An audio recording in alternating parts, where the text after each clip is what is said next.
좋으신 하나님이 주시는 은총과 또 평화가 사랑하는 여러분들에게 있기를 빕니다.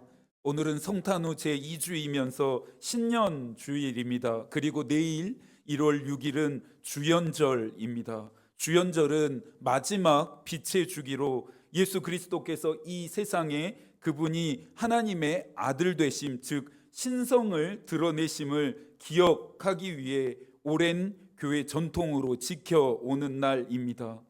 새해인 만큼 새해는 기대와 소망으로 마음을 설레이게 합니다. 그리스도인들이라고 예외일 수는 없습니다. 그리스도인들의 마음을 유독 일렁이게 하는 것은 임마누엘의 은총 때문입니다.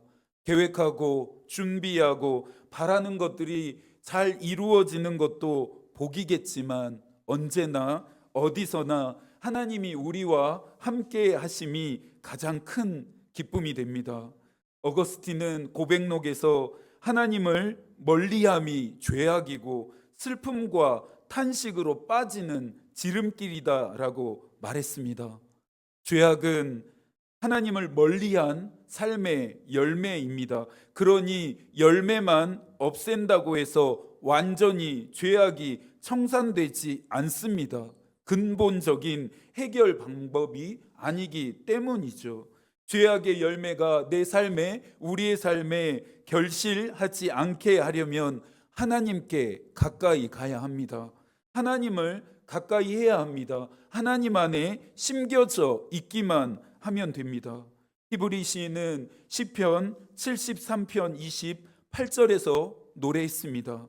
하나님께 가까이함이 내게 복이라. 내가 주 여호와를 나의 피난처로 삼아 주의 모든 행적을 전파하리이다. 하나님을 가까이함이, 또 하나님이 나와 함께 하심이 가장 큰 복입니다.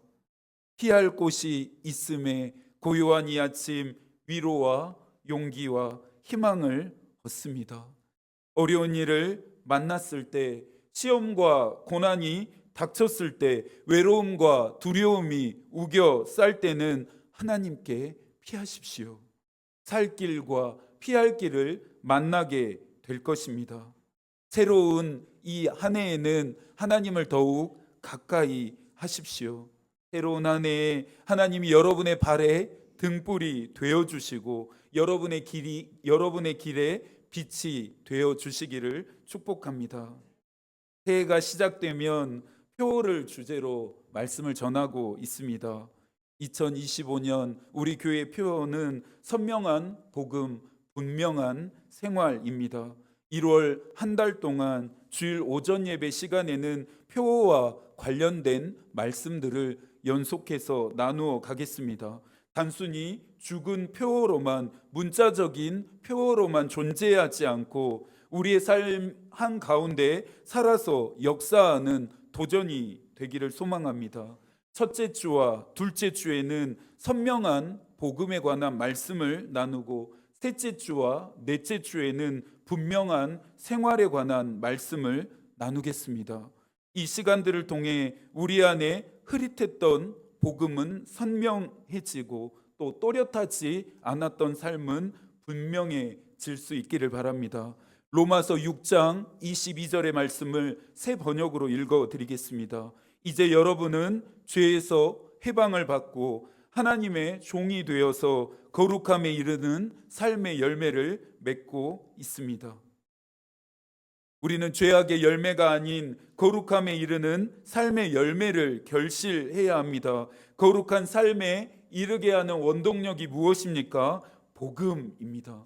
그렇다면 이 복음을 어떻게 정의해야 할까요? 바울은 오직 예수 그리스도와 그가 못 박히신 십자가가 복음이다 정의했습니다. 이것 외에 더 중요한 것은 있지 않다. 이것보다 더 중요한 것은 있을 수 없다라고 말합니다. 예수 그리스도와 십자가는 그리스도인들에게 거룩함에 이르게 하는 그 길을 알려주는 나침판이 됩니다. 그러니 거룩함에 이르는 삶의 열매를 맺고 싶다면 당연히 우리의 삶의 기준과 방향과 방식은 예수 그리스도와 그가 못 박히신 십자가가 되어야 합니다.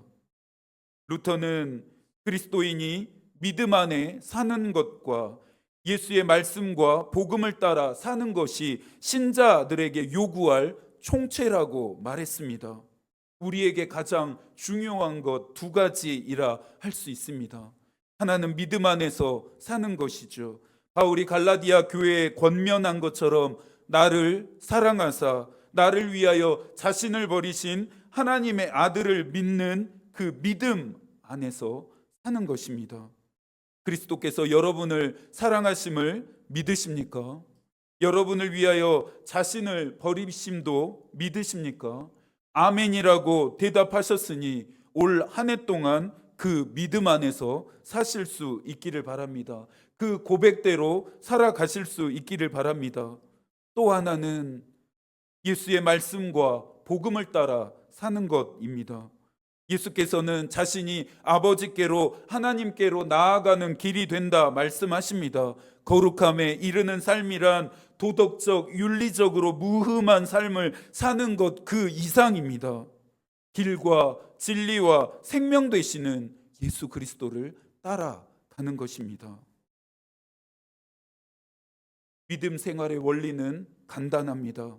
예수의 말씀하심을 있는 그대로 믿고 복음을 따라 그대로 살기만 하면 됩니다.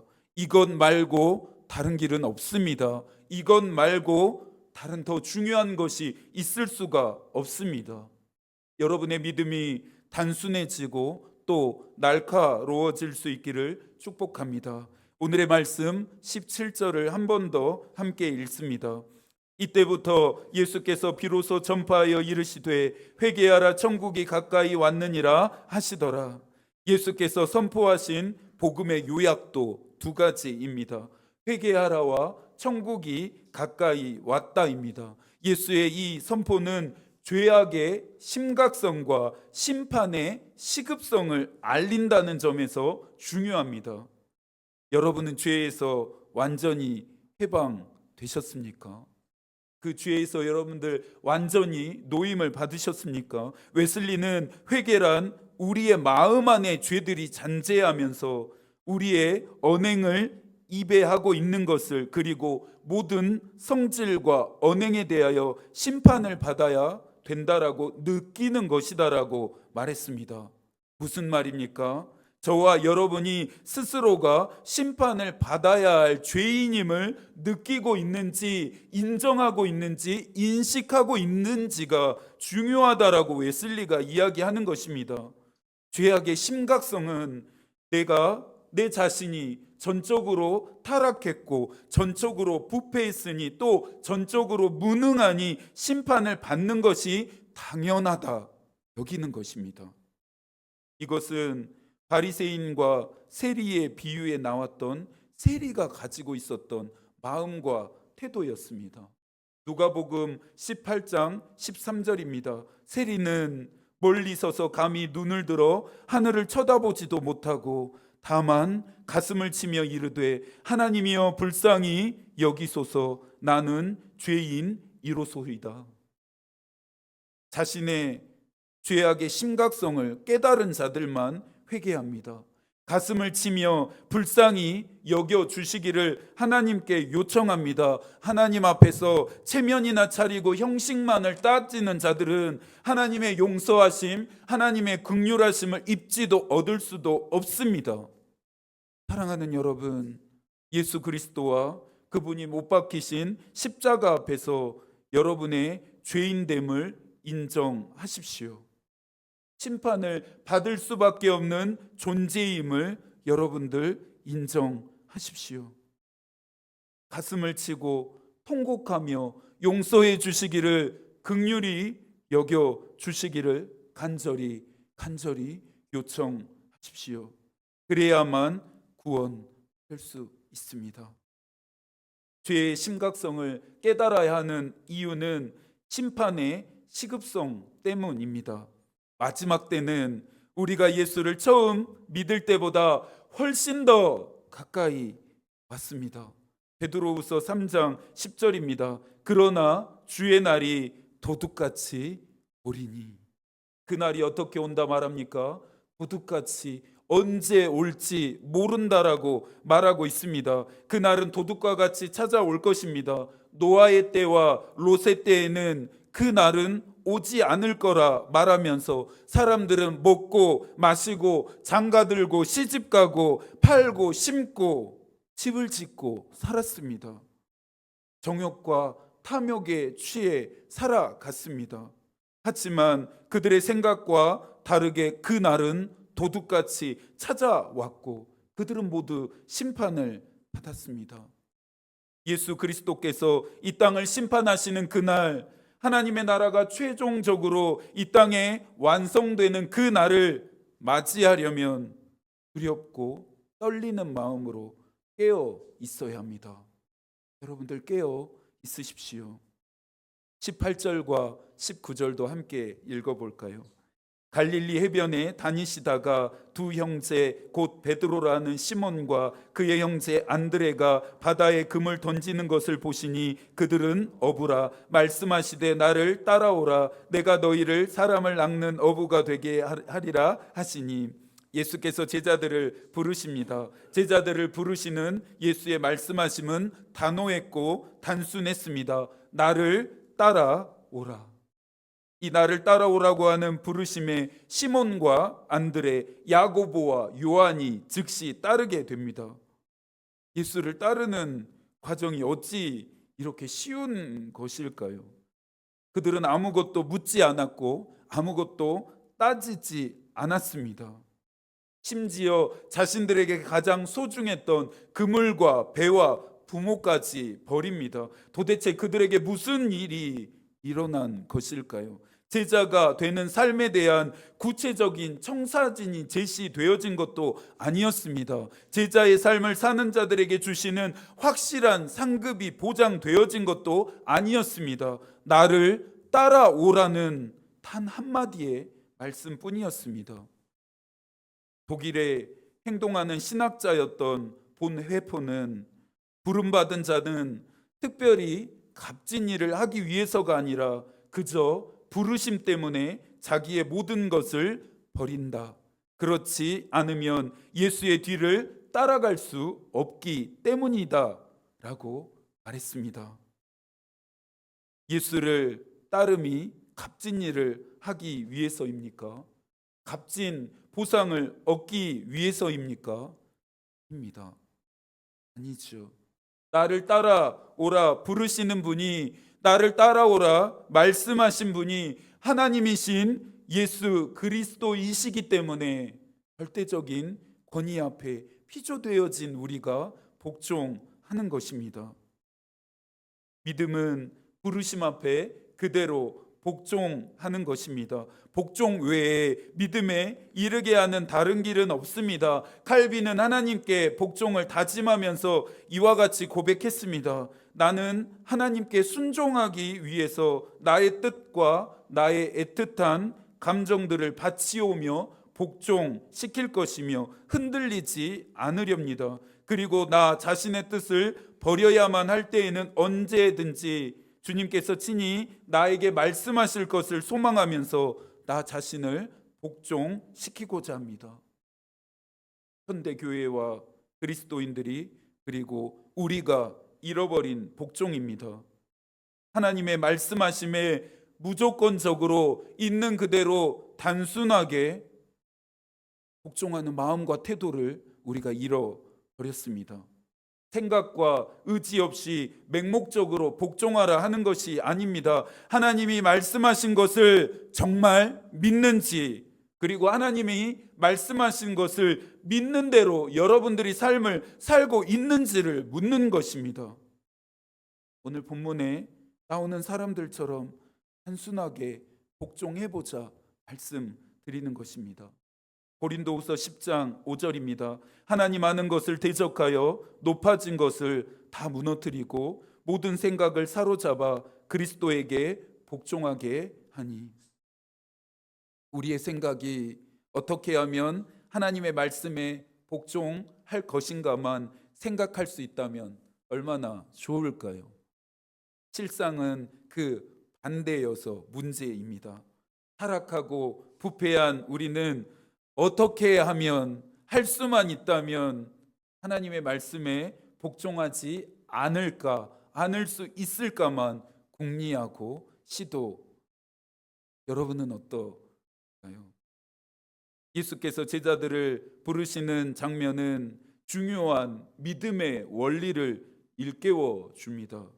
시몬과 안드레가 바다에 그물을 던지고 있을 때, 야고보와 요한이 배에서 그물을 깁고 있을 때 예수께서 그들을 부르셨습니다. 부르시는 예수의 음성을 듣고 그들은 그 모든 것들을 버리고 예수를 따랐습니다. 그런데 여러분, 예수의 부르심을 따르는 이 네 사람의 행동이 참 이상하지 않으십니까? 당연한 것 같았던 이 장면이 저는 전혀 당연하게 읽혀지지가 않습니다. 하지만 조금 전 말했던 믿음의 원리를 적용하니 저의 의문이 말끔하게 해결되었습니다. 여러분, 믿는 것이 먼저일까요? 복종하는 것이 먼저일까요?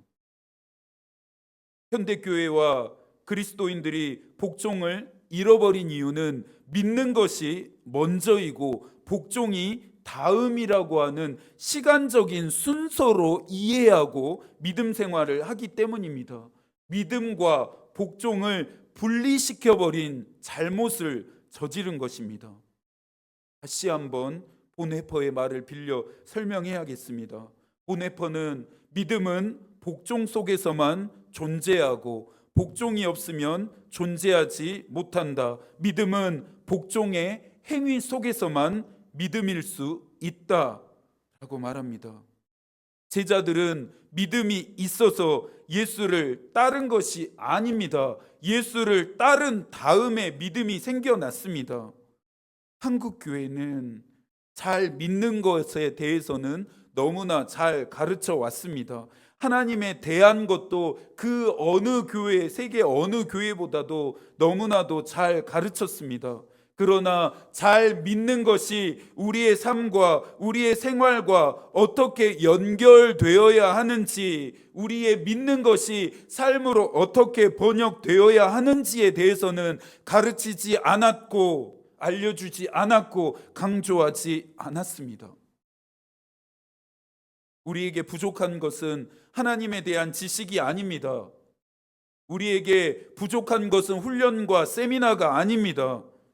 우리에게 부족한 것은 말씀에 대한 복종입니다. 하나님에 대한 복종입니다. 많은 설교를 들어오셨죠.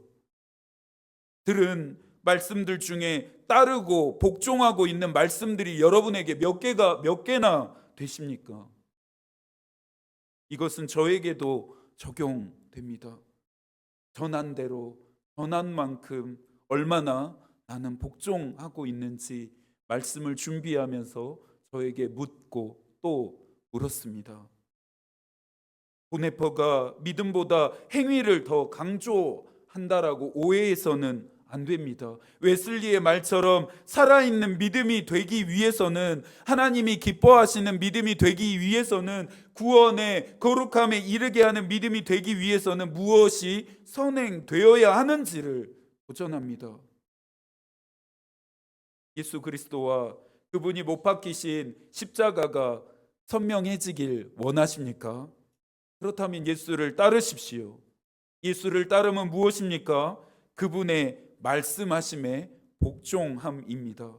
복종해야 따를 수 있고 따라야만 믿음은 생겨납니다. 그 믿음을 통해서만, 그 믿음 안에서만 복음이신 예수 그리스도는 선명해집니다. 성서 전체는 그리스도인들에게 하나님의 말씀하심에 복종할 것을 요구하고 있습니다. 대표적인 말씀이 우리가 잘 알고 있는 쉐마라고 불리우는 신명기 6장에 있는 말씀입니다. 신명기 6장 4절부터 9절까지의 말씀을 읽어드릴 테니 한번 들어보시겠어요? 이스라엘아 들으라. 우리 하나님 여호와는 오직 유일한 여호와이시니 너는 마음을 다하고 뜻을 다하고 힘을 다하여 내 하나님 여호와를 사랑하라. 오늘 내가 너에게 명하는 이 말씀을 너는 마음에 새기고 너의 자녀에게 부지런히 가르치며 집에 앉아 있을 때에든지 길을 갈 때에든지 누워 있을 때에든지 일어날 때에든지 이 말씀을 강론할 것이며 너는 또 그것을 너의 손목에 메어 기호를 삼으며 너의 미간에 붙여 표로 삼고 또 너의 집 문설주와 바깥문에 기록할지니라. 기독교는 복음의 종교입니다. 하나님의 말씀을 듣고 따르는 종교입니다. 물론 모든 종교들도 신들에게 복종을 요구하고 있습니다. 기독교의 복종과 다른 종교의 복종의 근본적인 차이는 실존에 있습니다. 우리가 존재하는 이유, 우리를 존재하게 하는 이유가 하나님께 대한 복종이 되기 때문입니다. 어거스틴은 겸손과 복종은 기독교의 참된 의미이고 구원에 이르는 지름길이다 표현했습니다. 예수 그리스도의 겸손과 복종을 통해 실존의 의미를 깨달았던 어거스틴은 자만 때문에 인간이 타락하였으므로 이제 겸손만이 유일한 길이다라고 말합니다. 그러면서 자만은 우리에게 상처를 입혔지만 겸손은 우리를 온전하게 만든다. 하나님은 자만의 상처로부터 인간들을 치료하시기 위해 겸손하게 오셨다라고 말합니다. 복종은 내 자신을 부정하게 합니다. 복종은 내 자아를 부인하게 합니다. 복종의 유익은 자기 부정과 자기 부인입니다. 예수께서 말씀하셨던 것이죠. 마가복음 8장 34절입니다. 무리와 제자들을 불러 이르시되 누구든지 나를 따라오려거든 자기를 부인하고 자기 십자가를 지고 나를 따를 것이니라. 복종은 우리로 하여금 예수 그리스도를 따르게 합니다. 예수 그리스도를 따르게 하면서 내 자신을 부인하게 하고 내가 져야 할 십자가를 지게 합니다. 현명한 복음과 만나려면 예수께 복종해야 하고 복음을 경험하려면 십자가를 향해 걸어가신 예수 그리스도의 뒤를 따라야 합니다. 거짓의 아비인 마귀는 우리의 영혼의 상태가 혼미해지고 흐릿해지도록 계속해서 미혹할 것입니다. 복음보다 육신의 정욕, 안목의 정욕, 이생의 자랑이 더 선명해지게 할 것입니다. 복음을 따르다가 세상을 사랑하여 세상을 따라 가버린 데마처럼 자꾸만 복음을 따르지 못하고 다른 길로 가게 할 것입니다. 자기 부정과 자기 부인이 아닌 어떻게 해서든지 내 이름을 드러내고 높아지게 하는 일에 열심을 내게 할 것입니다. 나를 따라오라고 하는 예수의 부르심 앞에 아무것도 그 어느 것도 버리지 못하도록 땅의 것에 집착하고 사랑하게 만들 것입니다. 마귀의 유혹 앞에 우리가 어떻게 해야 할까요? 이와 같은 도전들을 우리가 어떻게 넘어서고 극복할 수 있을까요? 야고보가 그 방법과 그 길을 우리에게 알려줍니다. 야고보서 4장 7절입니다. 그런즉 너희는 하나님께 복종할지어다. 마귀를 대적하라. 그리하면 너희를 피하리라. 마귀의 일은 전쟁을 통해서 멸하는 것이 아닙니다. 오직 하나님께 복종함으로 마귀의 일을 멸할 수 있습니다. 하나님께 대한 복종은 어떻게 하는 것입니까? 신명기 6장에 기록되어진 대로 따르는 것입니다. 하나님만을 사랑하고 하나님만을 따르기로 언제나 어디서나 결단하는 것입니다. 예수의 부르심 앞에 제자들은 다른 것을 생각하지 않았고 계산하지 않았습니다. 단순함으로 따르고 복종했습니다. 그분을 따라가는 과정 안에서 그들에게 세상을 변화시키는 믿음도 생겨났습니다. 새해에는 저와 여러분이 선명한 복음을 따라서 분명한 생활을 하게 되기를 소망합니다. 계획하고 소원하는 모든 것이 이루어지는 은혜도 경험하십시오. 하나님이 주시는 풍성한 은혜와 복도 누리십시오. 다만 이것이 우리의 삶의 가장 중요한 일, 우선 순위가 되어서는 안 됩니다. 예수 그리스도를 따르고 그분의 말씀하심에 복종하는 것이 먼저입니다. 이것이 우리에게 가장 중요한 일입니다. 여러분의 믿음을 단순하게 하고 여러분의 복종을 이제는 활성화 시키십시오. 믿는 사람은 복종합니다. 복종하는 사람만이 믿는 사람입니다. 여러분이 따르고 복종해야 할 대상이 예수 그리스도이심을 명심하십시오. 웨슬리는 그리스도와 그리스도를 통해 나타나신 하나님께서 바로 이 신앙의 대상이다 말합니다. 올해도 하나님이 여러분과 함께 하시기를 기도하겠습니다. 소란하고 어지러운 이 나라 위에도 은혜를 주시기를 기도합니다. 하나님의 마음이 우리의 기도가 되고 하나님의 뜻이 우리의 길이 되기를 빕니다. 아멘.